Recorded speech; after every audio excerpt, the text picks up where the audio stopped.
Olá, Dev. Então a gente deu uma introdução aí no assunto validação de dados com o Nest, né? A gente conheceu aí o Validation Pipe. E esse Validation Pipe ele tem muitos outros recursos. Por exemplo, a gente pode filtrar propriedades que devem ser bloqueadas a partir de uma whitelist. Então, ao definir essa lista, a gente define ali quais propriedades são aceitáveis.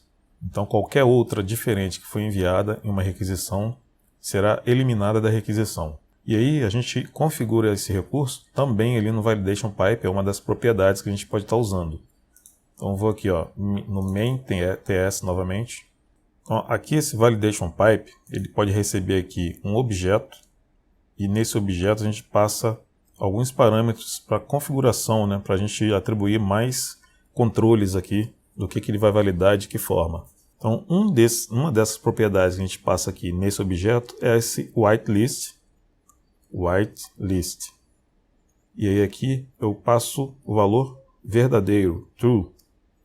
Dessa forma, a gente vai garantir que todas as informações indesejadas, ou seja, tudo que não está definido aqui no DTO de criação ou no de atualização, que na verdade é isso aqui, né?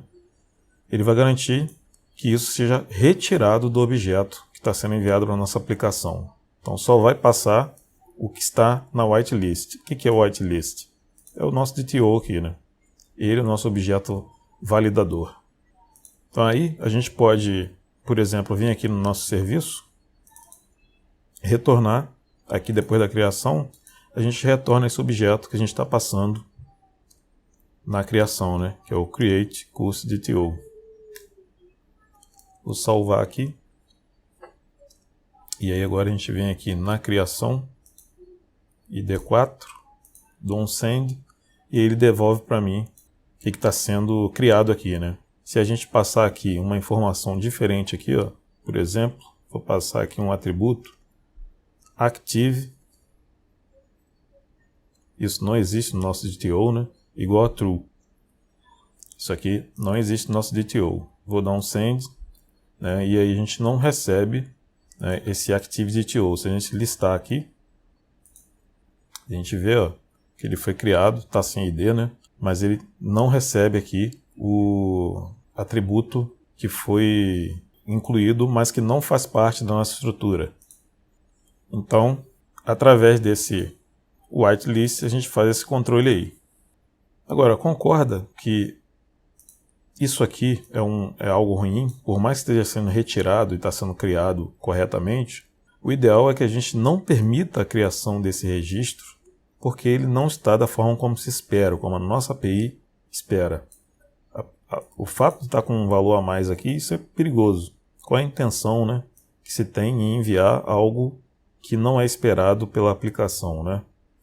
Então a gente pode definir mais uma propriedade aqui, ó, no Validation Pipe, para que ele faça o seguinte: olha, se você encontrar algo que não existe na estrutura que é esperada aqui no DTO, você vai devolver uma mensagem de erro e não vai fazer essa requisição, ou seja, não vai cadastrar nada.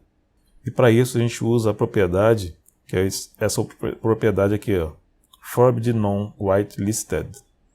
Então, você não permitir, aqui a gente passa o valor true também, é você não permitir que envie informação não listada, não permitida pela nossa lista, né? E aí, dessa forma, o que vai acontecer? Já está salvo aqui, né? Essa requisição que tem esse atributo a mais do que se espera, ela não vai poder mais ser aceita. Então está aqui, ó, negativa, status code 400, a propriedade D não existe.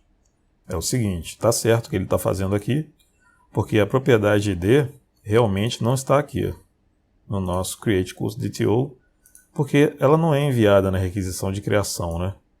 E nem na de atualização. Na de atualização ela vai como parâmetro. E na de criação ela não é enviada aqui, né? E a gente não vai mexer aqui porque a gente já vai começar a trabalhar com banco de dados e o ID é criado automaticamente pelo nosso banco de dados e não aqui. Então por isso que ele está dando isso aqui e corretamente. Isso prova que está funcionando. Mas o principal fato aqui, ó, é essa aqui, ó.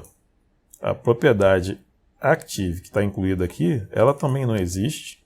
E ele está dizendo aqui, ó, bad request, tem duas propriedades que você está enviando que não podem ser, que não estão sendo aceitas, né, pela nossa aplicação no momento. Essa aqui, se a gente tira, continua não aceitando por causa do active que está aqui, né? Então hoje a gente só consegue criar registros se não enviar o ID. E aí ele vai aceitar. Criou. E a gente vai ver que a nossa lista está cheia de registros sem ID, exatamente por isso, que ele estava excluindo, né? Como o servidor reiniciou, só tem uma aqui. Mas é exatamente isso. Se a gente criar outro aqui, listar, tem mais dois, tudo sem ID, porque o ID não está no nosso create DTO aqui.